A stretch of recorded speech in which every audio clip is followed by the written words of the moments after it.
Ang dilim kasi ano, mafag. It's 4:20 a.m. Good morning.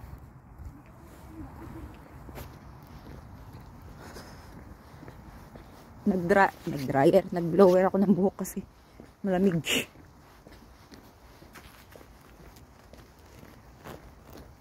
Iko.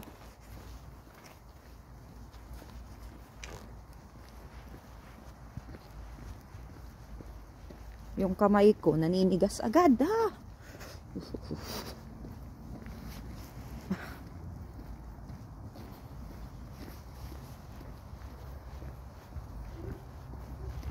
Naligo yan. Binryer ko lang. Mabinlower ko lang.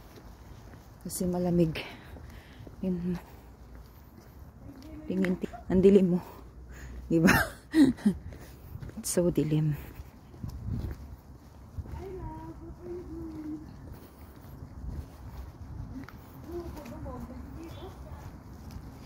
Lamig pa.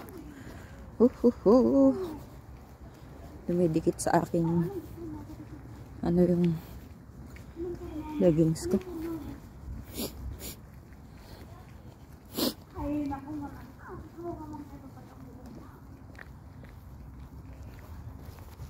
Ang lamig na talaga. Grabe. Sorry. Nagdighay. Wala namang kinain. Ay! Sorry. Masyadong mafag. Hindi mo makita yung daan.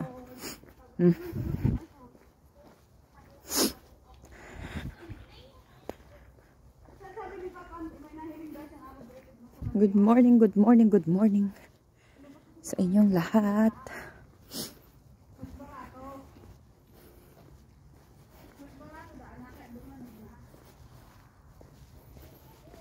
Pasok na naman kaming mga person sa araw ng taglamig. December 4 na, yahoo! It's December 4.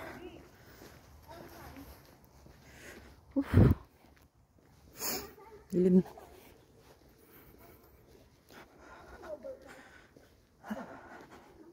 Ganito kami lagi tuwing papasok.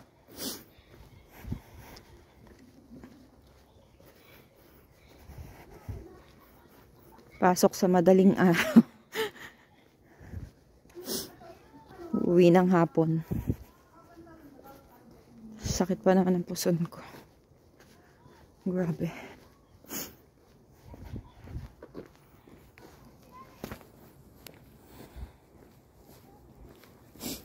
Actually, alas 7 yung pasok namin. Kaya lang gusto ko maaga pumasok kasi minsan nag-i-skip yung bus. So, kung sakto ka papasok, edi pag nag-skip yung bus, wala na, late ka na.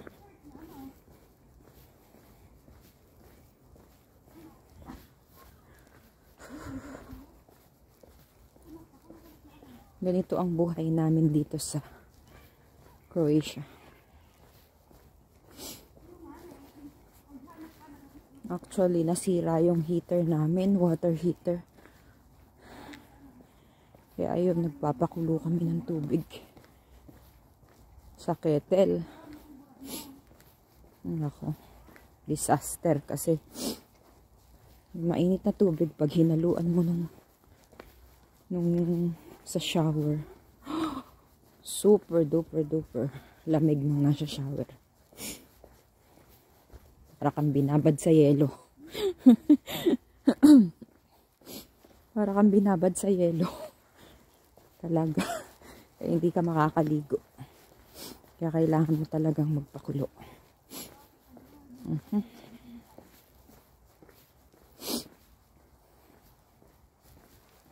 Kaya ayan. Tapos binlower ko na rin buhok ko kasi baka diba masama yun. Open pores mo tapos Oh, naman. Masyadong mafag. Kala mo punong-puno ng usok. Kala mo napapanood mo sa ano sa pelikula. Yung zombie. Bigla na lang may lilitaw. Di ba? Namo. Kahit hindi ako sinisipon sa sobrang lamig. Karo yung sipon. Diba?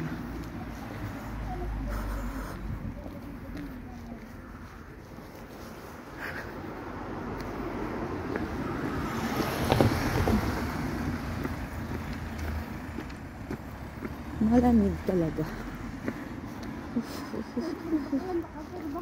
Grabing lamig. Grabe, grabe, grabe. Hello, hello, hello, hello sa inyo.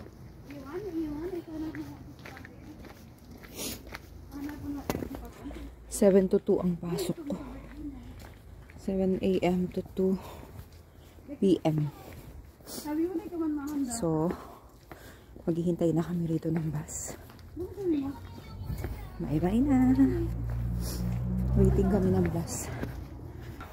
Yan, dyan. Yan. Bye.